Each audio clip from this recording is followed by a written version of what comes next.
Enzo Recto, kalaban ang katiwalian at kasinungalingan, kakampi sa katotohanan at kabutihan. Inatasan ng Supreme Court en banc si Attorney Raul Lambino na kasama sa senatorial slate ni Digong Duterte na magpaliwanag sa loob ng 10 araw kung bakit hindi siya dapat panagutin sa administratibong kaso dahil sa pagpapakalat ng maling impormasyon. Batay sa dokumento, sa isang Facebook Live noong March 11, 2025, sinabi ni Lambino na naglabas ng Temporary Restraining Order TRO ang Korte Suprema laban sa pag-aresto kay Digong Duterte, isang bagay na itinanggi ng Supreme Court. Ayon sa Korte Suprema, nagdulot ng pagkalito sa publiko ang maling pahayag ni Lambino, at na-mislead ang mga mamamayan sa mga aksyon ng Korte. Aling video nga ba ang tinutukoy ng Supreme Court? Ito mga kabunyog mga kababayan, panoorin natin kung paano nagpakalat ng fake news ang isa sa tumatakbong senador ng mga Duterte na wala naman palang katotohanan ayon mismo sa Korte Suprema. Saan yung ating TikTok? TikTok nila ba? Magandang gabi. Yan naman. Magandang gabi mga kababayan. At ito, magandang balita yung ating natanggap ngayon. Granted yung TRO ng Supreme Court na hindi kailangan ilabas si PRRD. Pero pinipilit na nilang isakay sa aeroplano ngayong oras na ito. Katatanggap lang namin yung advisory sa Supreme Court. Kasama kami ng mga abogado rito. Kami ni na Atty. Torion. At dumating yung tawag sa atin na granted.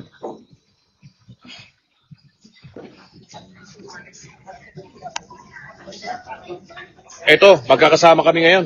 Yan, ni Atty. Torion. Papunta kami sa Supreme Court para kunin namin yung decision. Granted yung TRO. So, hindi nila may lalabas si PRRD. Pero pinilitan nilang isakay. Talagang kailangan matawagan natin. Matawagan natin yung tower para hindi pa makalipad yung aeroplano. So yan mga kabaka, mga minamahal na kababayan Pilipino. Ay talagang ito ay alam na ng mga nandito kami sa kapulisan na lumabas na yung TRO. Anong gate yung at meron ng desisyon ng Supreme Court na may temporary restraining order. So pakisabi na lang sa lahat ng mga vloggers ngayon, kayong mga kababayan na nakamonitor ngayon sa live na nangyari dito. Ngayon lang, nakareceive kami ng tawag sa Supreme Court at kasama ko si Atty. Torion na siya ang nagsampa ng kaso sa Supreme Court. Ayan, magkasunod kami. Kami ni na Ipe. Kami ni na Ipe. Dito kami ni na dito kami sa sa lobby ng At papunta kami na sa Supreme para kunin yung written order. So hindi tayo papayag na yurakan nila yung karapatang pantao ni PRRD at ng sinumang Pilipino dito.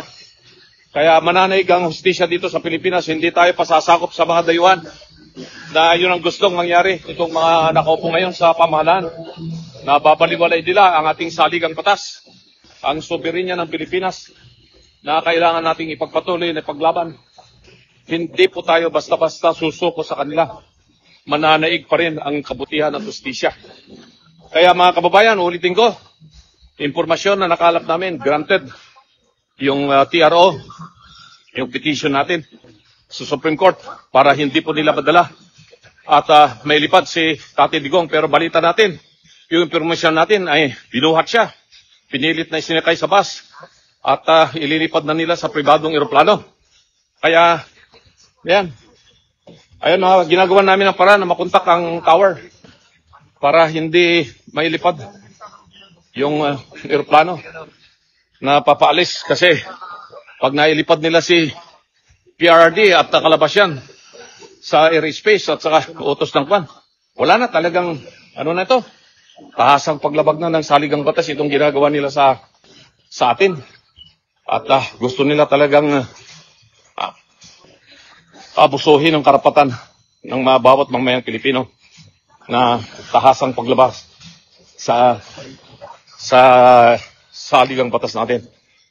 So ayan mga kabaka, kaya tayo ay natutuwa pero naghahabol tayo sa oras. Kailangan nating makapunta kagad sa Supreme Court. Pero ipaalam nyo na po dyan sa media. Very reliable information itong nakuha natin. Granted yung TRO ng Supreme Court at kasama natin si Atty. Delgado ngayon. Van kayo? Itong van? Hindi po sir, yung isa. Ikaw ba yan? Nakasunod ka sa van? Yeah. Hindi po. Okay, okay. Asan si... Ay, hindi pa. Saan na lumabas doon? Wala naman sila sasakyan. Si Atty. Delgra. Saan Asa kaya? si Atty. Torion? Si Atty. Torion. Saan? Pwede, tawagan natin. Ayan. Asan sasakyan natin si Gary? Tinawagan mo na?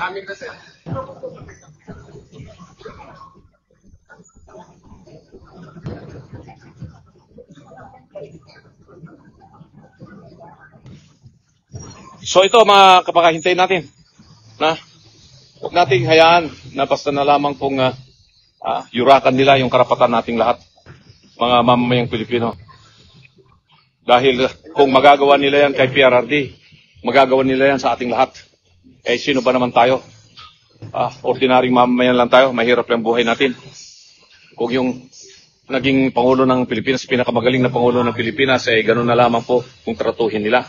Eh di tayo mga ordinaryong mamamayang Pilipino ay kayang-kaya po nilang yurakan, abusuhin yung ating mga karapatan.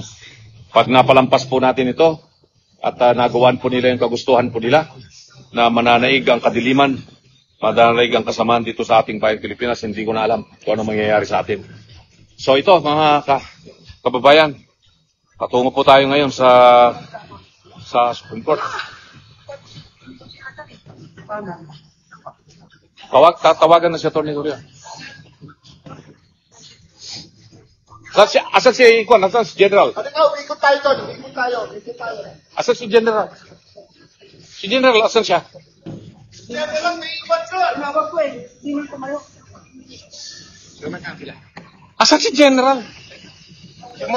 Tumayo nga siya sir eh. Tako, ano pa yan? Hindi ka.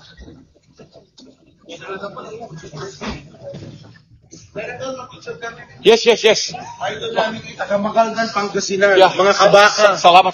Mga kabaka, Opo. Taga Pangasinan po ako. Taga Pangasinan kiman. Thank you, Senator. Ay, kamiling. May Ilocano kayo, Mat. Ay, kasi ako kapapata kayo ng Ilocano.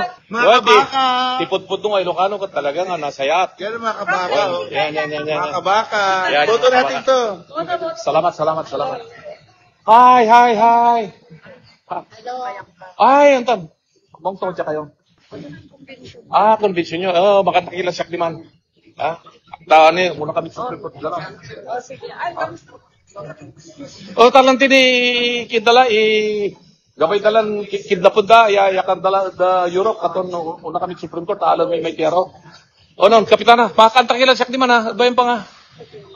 Salamat. Kay Boy Vice, putan. Kaon. Salamat. Ay, nako.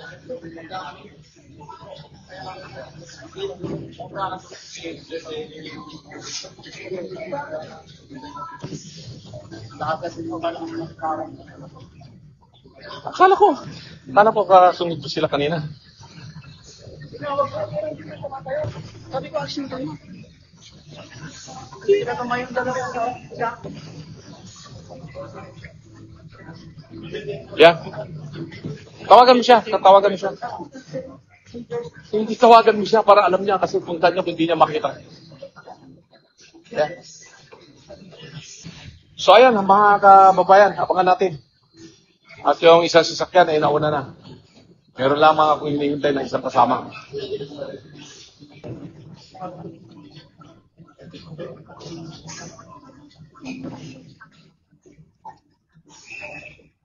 So, time out muna tayo mga kababayan at balitaan ko kayo hanggat kami patungo na doon sa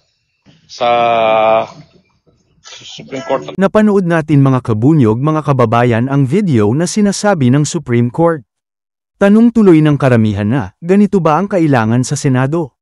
Tumatakbong senador pero nagpapakalat ng mga maling impormasyon. Nagpapakalat ng fake news, para lang ipagtanggol ang kanilang among si Digong Duterte? Kayo mga kabunyog mga kababayan, ano ang inyong reaksyon sa usaping ito? Bunyog, halika na kasama ka.